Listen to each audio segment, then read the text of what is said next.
people don't want to be curious and have conversations to find things out. Some people just want to argue. Like they've been arguing with their parents their whole life, and they just want to find someone else to keep arguing with. And so there were really good friends with, I'd have conversations. They'd be like, oh, I read this study. I read about this country. This is what they're doing. And we're trying to figure out what the fuck is going on in our world. And then other friends, you see, like they just want to win every conversation. And so even if you agree with some points, if you don't agree with all of them, well, then all of a sudden you're the enemy. Like, is there, I how can I word this? When in all the research you've done on outrage right now, how much has really come out of that era of all the outrage that has really, it seems like it went to a different level during the pandemic. Have you done a lot of studies into that? Well, I mean, I wouldn't say studies, but I mean, you can definitely see a ramp up. I mean, I haven't done studies, but I mean, I've looked at, a lot of the research that has amped it up. And you certainly saw the 2016 election was a big step up. And Yeah. yeah, the COVID lockdowns and the situation about that exacerbated and also highlighted. So they brought out a lot of these issues. So yeah, you definitely saw that for sure. I don't want to say that we didn't have polarization, and this has been a trend. This is like a 60-year trend to get where we are. But those were Sure. it often is kind of a stair step thing. These different events happen, and different things kind of change. The dynamic changes a little bit, and that kind of boosts it up. But there's no kind of one event that was the tipping point or whatever. But definitely those two scenarios ramp things up a lot, and that actually increased the research into things a lot more. In terms of what you were saying about like people want to get in fights and they hold on to these views.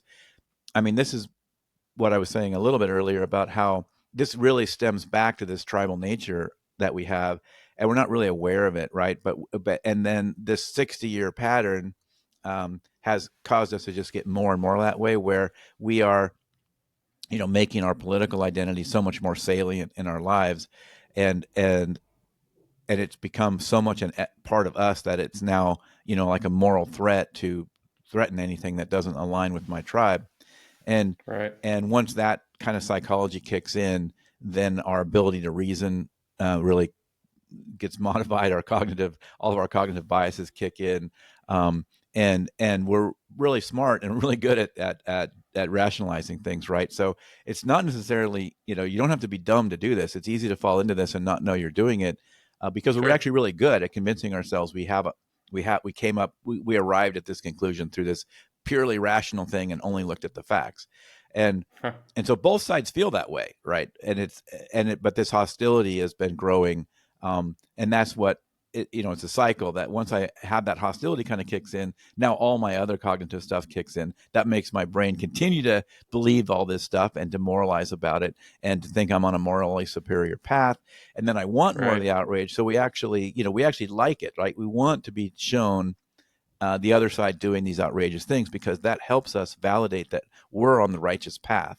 They're the evil ones. We're on the Right. righteous path. So we at the same time want that stuff, even though we kind of say we don't want it. Like we're kind of upset about the vitriol and all that. But many times what we kind of mean by that is we want the other side to change and be more like us. That's what we actually want, right?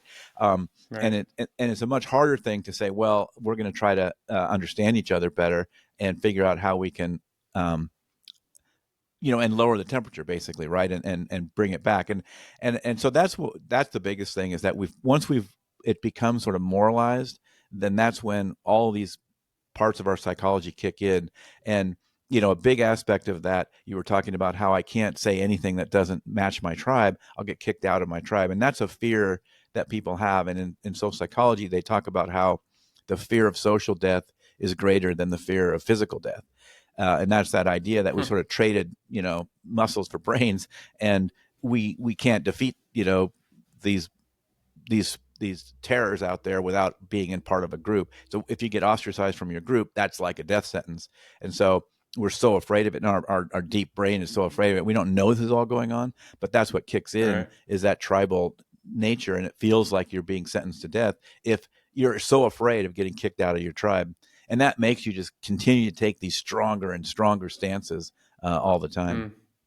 Well, it seems, at least in my experience, people that are more prone to anger or paranoia, or maybe they don't have so many friends, they're a little bit disconnected.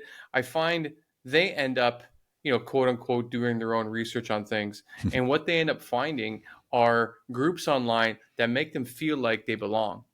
And I think a lot of these people are, I think failed joiners in a lot of respects. And so then when you find someone that matches your paranoia and outrage and disconnection, but then you feel all disconnected together, there's this community with like you said, probably builds that bond greater and greater. Because I found a lot of people, former friends of mine and some current friends of mine during COVID, it seemed like they refused to believe that anything was real.